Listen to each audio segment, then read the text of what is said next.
Amém. Boa noite a todos. Primeiramente, agradecer a Deus, porque hoje realmente foi difícil chegar aqui.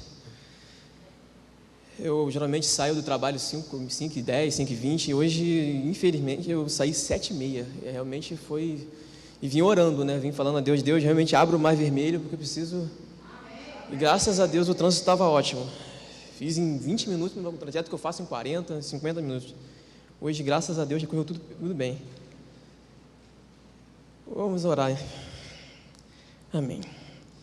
Amado e querido Deus, em nome de Jesus, nós queremos te agradecer, em primeiro lugar, por essa palavra, Senhor, que o Senhor colocou no meu coração, Senhor, e pedir, Senhor, que o Senhor possa realmente me usar nessa noite, Senhor Jesus.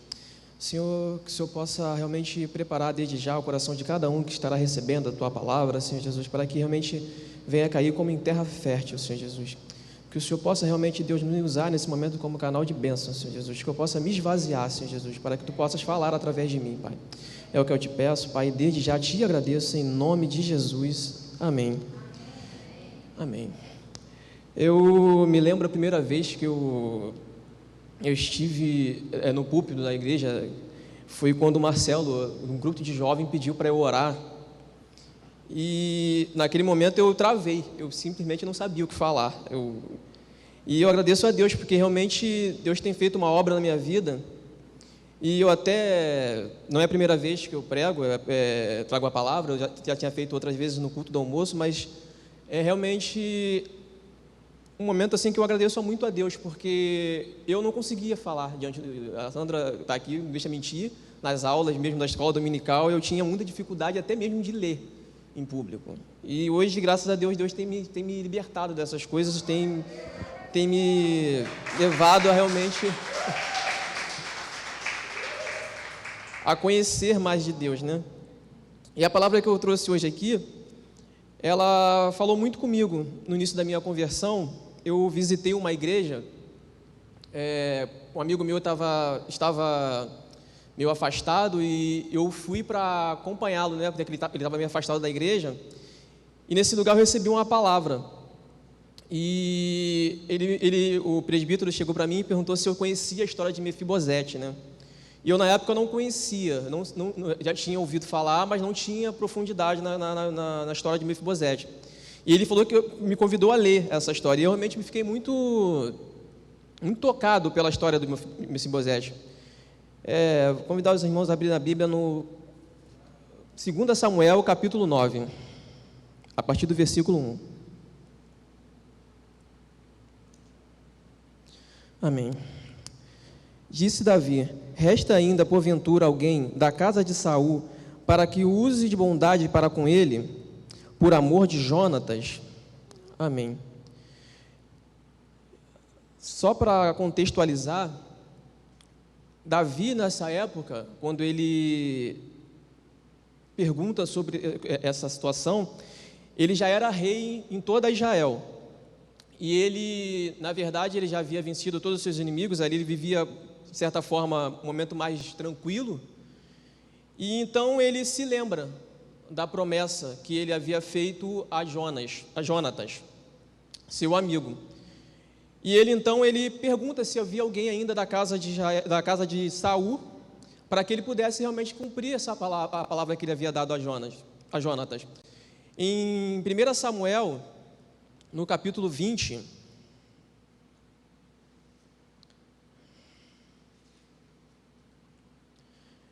versículo 14, Jonatas faz uma aliança com Davi, com a casa de Davi, e diz assim: se eu então ainda vier, porventura, não usarás comigo de bondade do Senhor, para que não morra, nem tampouco cortarás jamais da minha casa a tua bondade, nem ainda quando o Senhor desarrigar da terra todos os seus inimigos, os inimigos de Davi. Assim Jonatas fez aliança com a casa de Davi, dizendo: vingue o Senhor os inimigos de Davi. Jonas fez jurar a Davi de novo, pelo amor que ele tinha, porque Jonas o amava com todo o amor de sua alma. Amém. Nós sabemos, a palavra diz que Jonas e Davi eram amigos realmente quase que inseparáveis, né? A palavra diz que a alma deles se aliançaram, né, ao se conhecerem. E mesmo assim, Jonas realmente traz essa promessa diante de Davi, pedindo que Davi fizesse uma promessa a ele, que ele manteria a descendência, a casa de Jonatas viva, que ele não, após assumir o reino, ele não exterminaria a casa de Davi, a casa de Jonatas. Nos costumes antigos, um novo rei, ele costumava eliminar toda a família do rei anterior, ainda mais se fossem inimigos, para evitar tanto rebeliões no reino e evitar também golpes de Estado, essas coisas, e para trazer uma certa paz no reino. Então ele eliminava toda a família. Sabendo disso, então Jonatas se coloca diante de Davi, e mesmo ele sendo amigo, ele lembra Davi ele faz uma aliança com a casa de Davi. Então Davi aceita essa aliança, e essa palavra que eu acabei de ler no versículo 1 do segundo livro de Samuel, é quando Davi realmente vai colocar em prática aquilo que ele havia prometido para o seu amigo Jonatas. E ele então começa e pergunta se não havia ninguém da casa de Saul. E ele então pede que trouxessem alguém, na verdade falam para ele que ainda existia alguém, Mefibosete, filho de Jonatas, e ele então pede que Ziba vá e traga esse rapaz para que ele pudesse fazer cumprir essa promessa que ele havia feito para Jonatas. Nesse período, Jonatas obviamente já havia morrido, e na morte de Jonatas, assim como a de Saul, a ama de Mefibosete, ao pegá-lo tentando fugir, com medo do que poderia acontecer, ela deixa ele cair. E ele então quebra os 2 pés. Ele fica então deficiente desses pés. Então ele tinha esse problema, ele não andava. E eu acredito que quando realmente Mefibosete, ao ver chegando a comitiva de Davi na sua casa e sem saber ainda o que eles queriam com ele, provavelmente ele deve ter temido pela vida dele, pelo que eu falei anteriormente, da questão dos reis eliminarem a família do rei anterior. E mais ainda, porque Saul perseguiu Davi durante toda a vida. Então, ele sabia que, provavelmente, Davi queria eliminar a descendência de Saul. Então, eu fico pensando que talvez naquele momento ele temeu pela vida dele. Mas ele vem junto, trazem ele, talvez não pela escolha dele, mas assim, ele chega até ao rei e ele se prostra diante de Davi. Ele se prostra e Davi, então, talvez também lembrando dessa situação, automaticamente, rapidamente fala para ele o que ele estava fazendo ali, que Davi realmente iria restituir a casa de Saul. Na verdade, Davi estava chamando ele ali para que ele pudesse realmente honrar a promessa que ele havia feito ao amigo dele. Ele deixa isso bem claro, logo de cara para Jonatas. E aí, Jonatas, então, diz uma coisa interessante, que me deixou muito triste, que ainda está no capítulo 20 também. Capítulo 9, 2 Samuel, capítulo 9, a partir do versículo 7. Não, 7, isso. Vamos a partir do 8. Então se inclinou e disse: quem é teu servo para que olhe para um cão morto tal como eu?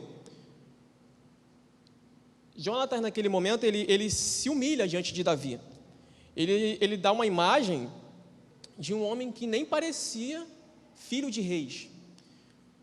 Jonatas não, na verdade, Mefibosete. Ele dá uma imagem para Davi de um homem que não parecia filho de reis, não parecia um homem que vinha do primeiro rei. Saul foi o primeiro rei escolhido pelo povo. Foi o primeiro rei de Israel. E se tudo tivesse dado certo, se ele não tivesse desviado da presença do Senhor, se ele tivesse andado com Deus, Deus havia prometido que manteria a casa de Saul no reinado. Então, provavelmente, Mefibosete seria rei se Saul não tivesse errado. Mas quando ele se coloca ali diante de Davi, ele mostra uma fragilidade de quem parecia que já não lembrava mais de quem ele era. ele já não sabia mais quem ele era, ele havia esquecido que ele era filho de reis, que ele era filho do rei. E fazendo uma analogia com nossas vidas, muitas vezes acontece isso, tem gente que realmente se olha, e quando a gente se olha, a gente olha na ótica humana, a gente não se vê da forma que Deus nos vê, porque realmente Deus nos vê como filhos do rei. Davi ali estava reconhecendo através de Jonatas, através de uma amizade que ele tinha com Jonatas. Ele não conhecia Mefibosete, ele não sabia das obras de Mefibosete, ele não sabia dos traumas de Mefibosete, ele sabia que ele tinha um amigo pelo qual ele fez uma promessa, ao qual ele fez uma promessa, e essa promessa tinha que se cumprir nessa vida. E ele via Mefibosete através de Jonatas. E muitas vezes isso me lembra muito como Deus nos vê. Deus nos vê através do sangue de Cristo. Ele não olha para nós através de quem nós somos.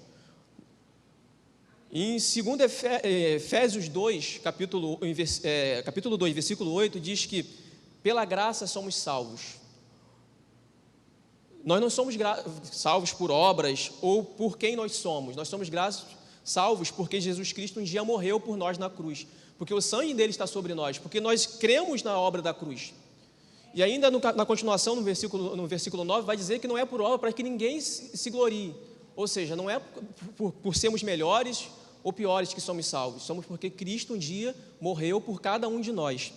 E ali, Mefibosete não conseguia enxergar a graça de Deus, ele não conseguia se enxergar, ele tinha traumas que iam além de simplesmente uma perna quebrada, ele tinha problemas na alma, a alma de Mefibosete estava quebrada, ele estava ali realmente se vendo como o pior homem do mundo. Davi então diz a ele que ele não estava ali para morrer, ele estava ali para que ele pudesse ser honrado, para que realmente ele pudesse ser levado à sua mesa. Ele então chama Ziba, diz que a partir daquele dia, Ziba e os seus serviriam a Mefibosete. Eles serviriam e nunca faltaria pão, mas Mefibosete comeria pão na mesa do rei.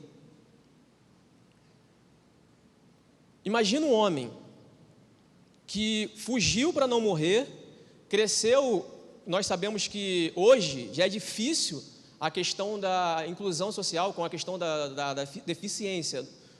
Nos dias de hoje, imagina Mefibosete crescendo sem qualquer, como se diz, sem qualquer condição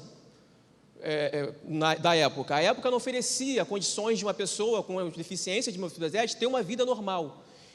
Provavelmente ele tinha muitos traumas, ele tinha muitas situações no coração dele que precisavam ser tratadas.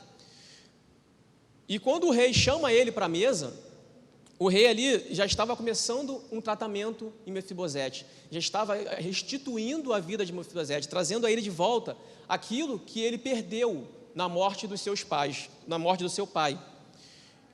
Quando ele sentou ali naquela mesa, eu fico imaginando Mefibosete olhando, e talvez ele olhando ao redor, ele viu Salomão, que a Bíblia disse, antes dele, nem depois dele, existiu um homem mais sábio. Claro, ele ainda não era o rei de Israel ali, ainda não era um homem tão sábio quanto ele foi, mas já era Salomão, era filho do rei. Ele olha para o outro lado, vê a palavra de Deus diz que Absalão era o homem mais lindo da terra, era um homem realmente que não havia defeito em Absalão. Ele talvez olhasse para Absalão e não visse defeitos. A palavra vai falar sobre os valentes de Davi. Talvez estivessem também ali naquela mesa, sentados juntos a Mefibosete, e talvez ele olhe para o lado e visse ali os valentes de Davi, homens realmente que a Bíblia fez questão de estar nome por nome, um a um, falou de cada obra, de cada um deles. E ali talvez ele se olhasse e ficasse perguntando, o que eu estou fazendo aqui? A palavra de Deus fala que uma vez Davi certamente sussurrou e 3 dos seus valentes ouviram. E eles então simplesmente pegaram e foram até o poço de Belém, porque o rei falou que queria beber água do poço de Belém. E esse poço estava sitiado. E eles então entram de maneira meio furtiva, conseguem obter água e trazem para o rei. O rei Davi, então, naquele momento, ele se sentiu tão apreço pela vida dos seus valentes, que ele realmente não se sentiu digno de beber aquela água. Ele derrama aquela água e, na verdade, ele sacrifica aquela água dando a Deus, né? Ele dedica aquela água a Deus. Eram homens assim que talvez estivessem sentados naquela mesa. Homens realmente que faziam coisas maravilhosas, assim, homens que, olhando pela ótica humana, comparando o Mefibosete àqueles homens, ele realmente não era digno de estar ali. Outra vez, a palavra também vai falar sobre um homem que estava em batalhas e de repente os exércitos foram dizimados e sobrou somente ele, e ele diz que lutaria por Deus e pelo rei. E naquele dia a Bíblia diz que ele matou 800 homens. Era realmente um cenário impossível de se ver o Mefibosete sentado naquela mesa. E o rei havia restituído tudo a ele. O rei havia trazido tudo o que era do seu avô de volta a ele, tudo o que era do seu pai de volta a ele. Ou seja, o rei deu tudo o que ele tinha. O Mefibosete não tinha nada. E naquele momento ele passou a ter coisas que o rei deu a ele. Então ele pensa o que ele poderia oferecer ao rei naquele momento. Ele não poderia, nada que ele tinha era dele. Tudo o que ele tinha foi dado a ele pelo rei. E então ele fez uma coisa que realmente tocou meu coração, porque sentado naquela mesa ele não tinha nada a oferecer ao rei, mas ele levou para aquela mesa a única coisa que ele tinha. E a única coisa que Mefibosete tinha era fome e sede. Era a única coisa que ele podia oferecer naquele momento. Sabe, irmãos, quando eu me converti, quando eu aceitei Jesus, a minha caminhada no início ela não foi fácil, porque eu não, apesar de ter aceitado Jesus e deixado realmente algumas coisas para trás, eu tinha minhas próprias vontades diante de Deus. Mas aí eu busquei no Senhor, e eu lembro que aqui na igreja tinha um ritual, uma passagem chamada do tabernáculo. Eu já trouxe esse testemunho algumas vezes nas células, e naquele dia eu entreguei para Deus realmente aquilo que eu tinha. Eu entreguei para Deus a minha vontade. A única coisa que eu tinha era a minha vontade. E eu entreguei para Deus. Eu falei: Deus, eu realmente não sei o que eu estou fazendo, eu não sei como a minha vida vai seguir daqui para frente, eu ainda tenho minhas vontades, mas eu quero realmente que o Senhor tome de mim, e realmente eu quero que o Senhor mude a minha vida. Eu quero entregar ao Senhor aquilo que realmente tem sido custoso para mim, aquilo que eu tenho pedido diante do Senhor, mas o Senhor já me disse que não é aquilo que o Senhor quer. Eu quero entregar nesse dia. E aí, naquele dia, minha vida mudou. A partir daquele dia eu vi minha vida ser transformada através de uma entrega, porque eu entreguei a única coisa que eu tinha. Mefibosete também entregou naquele momento a única coisa que ele tinha. E a palavra de Deus mesmo diz: filho meu, dai-me o teu coração. Em Jeremias 29, versículo 13, diz: buscar-me-eis e achareis quando buscar de todo o vosso coração. É isso que Deus está buscando em cada um de nós.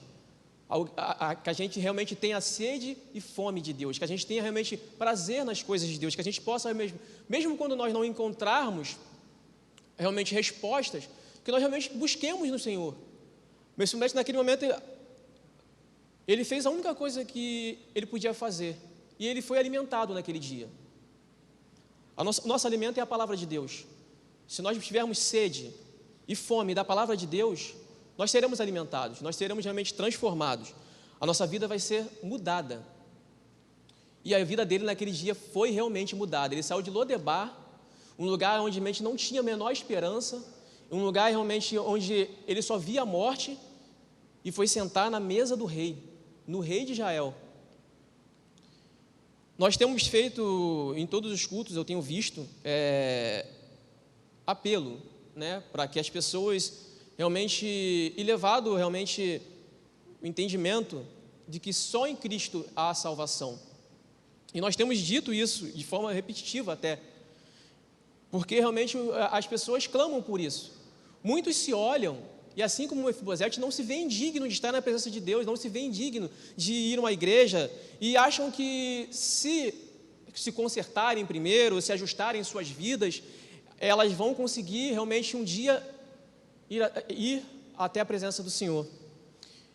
E a palavra de Deus nos mostra que é justamente ao contrário. A gente chega como a gente está, quebrado. Mefibosete tinha um espírito quebrado, e através de uma entrega, através da nossa fome, da nossa sede de conhecer ainda mais a palavra de Deus, Ele vai nos transformando. A gente vai sendo moldado à imagem e semelhança de Jesus Cristo todos os dias.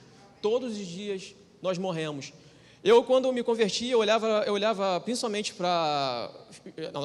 Eu tinha mais intimidade com os filhos dos pastores do que com os pastores, né? Porque eu demorei 2 anos para fazer meu primeiro gabinete. Eu tinha um certo temor de chegar. E a gente via, né? A palavra de Deus diz que pelo fruto a gente conhece a árvore. Então eu me aproximei muito dos filhos, né? E a gente via ali a vida de cada um, pautado na palavra, claro. E eu olhava assim, eu falava, eu preciso ser mais manso. Eu olhava para outro, eu preciso mais buscar mais a palavra de Deus, eu preciso realmente consertar isso. E eu ia realmente olhando o testemunho de cada um, né, e buscando, como a palavra de Deus, como Paulo fala, né, que sejam meus imitadores, no que eu sou imitador de Cristo. Eu ia imitando a cada um naquilo que eu entendia. Eu não tinha conhecimento da palavra ainda. Eu tinha fome e sede, mas ainda não tinha um conhecimento. Então eu ia vendo as pessoas fazendo, e aquilo que dentro do ensinamento que eu fui recebendo, né, na escola dominical, tive um acompanhamento muito bom com a Rosane na época, com a Sandra na escola dominical também. E dentro daquilo que elas pregavam nesses períodos que eu estava com eles, eu ia imitando a cada um. E eu via assim muita coisa em mim que precisava morrer. E se eu tivesse parado, se eu tivesse realmente me comparado naquele momento, assim como ele talvez tenha se comparado com os valentes de Davi, com os filhos de Davi, com o rei Davi, que era um homem que a palavra diz que nunca perdeu uma batalha, ele também teria parado. Não havia como se comparar a eles, porque eles não estavam no início da caminhada, eles já estavam caminhando há muito tempo. E eu estava ainda no princípio. Assim como Mefibosete, eu tinha muita coisa em mim que me traumatizava, precisava morrer em mim. Se eu tivesse olhado e me comparado, eu tinha parado no meio do caminho. Mas graças a Deus, eu agradeço muito a Deus, porque realmente o discipulado que eu tive me ensinou que eu tinha que me comparar, eu não tinha que me comparar com ele, eu tinha que me comparar com Cristo. Porque o Cristo era o meu exemplo de vida. Não estou dizendo que a vida dele não era santa, não era que eu via brechas, que eu via erros. Eu estou dizendo que quando nós nos comparamos aos que estão ao nosso redor, nós desviamos a nossa atenção daquilo que realmente é o propósito da nossa vida, que é ser imagem e semelhança de Cristo. Eu passei o dia todo ministrando no meu coração essa palavra, pensando, lendo, buscando, porque realmente era algo que me trouxe muitas lembranças da minha vida, logo no início ali, quando eu comecei a caminhada. Mas eu vejo que em mim ainda há muitas coisas que precisam ser realmente vencidas. Há coisas em mim que precisam morrer. Quando eu comparo minha vida com a vida de Cristo, ou com o óleo, eu preciso ver realmente a imagem semelhante de Cristo no espelho. Eu não posso ver a minha imagem no espelho. E eu ainda vejo muita coisa minha no espelho. E eu ainda estou morrendo. E aí, talvez alguém que esteja vendo agora esteja se comparando com alguém que está ao seu redor. E realmente ele já está num nível da caminhada que você realmente talvez não seja igual. E talvez você já esteja realmente, como se diz, você está para trás. Mas isso não quer dizer que você que Cristo não morreu por você também. Quer dizer apenas que você precisa buscar. Para aquela pessoa chegar lá, há sacrifícios que ela fez. Ela morreu na carne muitas vezes. Ela teve que buscar muito a presença do Senhor. Ela teve que esvaziar-se de si mesma, e aturar muita coisa, buscar muita presença do Senhor. E realmente houve um sacrifício, não foi simplesmente, ela não nasceu ali, ela passou por um processo. Para o rei Davi chegar ao trono, ele passou muitos anos fugindo, orando ao Senhor, buscando, pedindo livramento, e quando ele chegou ao trono, as pessoas olhavam para ele e esqueceram do processo, mas há um processo. E hoje eu realmente convido aqueles que ainda não começaram a buscarem realmente viver esse processo. No início, pode parecer doloroso, mas quando você olha para trás e vê as coisas que você venceu, e quando você olha para trás e vê as coisas que Deus realizou na sua vida, através da sua vida, e vê as coisas que você não sente mais falta, você vê que valeu a pena, todos os dias. Eu hoje olho para a minha vida, eu vejo, eu reconheço que valeu a pena. Valeu a pena cada sacrifício, valeu a pena realmente sentar na mesa e realmente olhar para Cristo. A única coisa que Deus pede de nós é fome e sede. Amém? Amém. Senhor Deus, meu Pai, em nome de Jesus, eu te agradeço nesse momento por essa palavra, Senhor Jesus. Pedindo, Deus, que o Senhor realmente venha imprimir em nossos corações, Senhor Jesus. Que possamos pôr em prática, Senhor Jesus, que o Senhor possa realmente falar ao coração de cada um, Senhor. Que assim como Mefibosete nessa noite, Senhor, não se vê como o Senhor vê, Senhor Jesus. Não se vê segundo a ótica de Cristo, Pai, que está desistindo da sua vida, Senhor Jesus, que realmente não crê que possa haver mudança, Senhor. Mas o Senhor nos convida essa noite, Senhor, a sentar na mesa, Senhor, a cear contigo, Pai, e a sermos transformados, Senhor Jesus. Pai, em nome de Jesus, eu te agradeço, Senhor Jesus, porque até aqui o Senhor nos ajudou, Senhor. Até aqui o Senhor realmente tem operado milagre em nosso meio, Senhor Jesus. Não somos mais os mesmos, Senhor Jesus. Não somos mais os mesmos que as pessoas que começaram a caminhada, Senhor Jesus. Houve uma transformação, Pai. Que nós possamos realmente olhar, Senhor Jesus, com os teus olhos, Senhor Jesus. Mas que nós continuemos, Senhor Jesus, na carreira, Senhor Jesus, que nos é proposta, Pai. É o que eu te peço nessa noite, Pai. Desde já te agradeço, Pai. Em nome de Jesus. Amém e amém. Amém. Pastor Luiz. Show.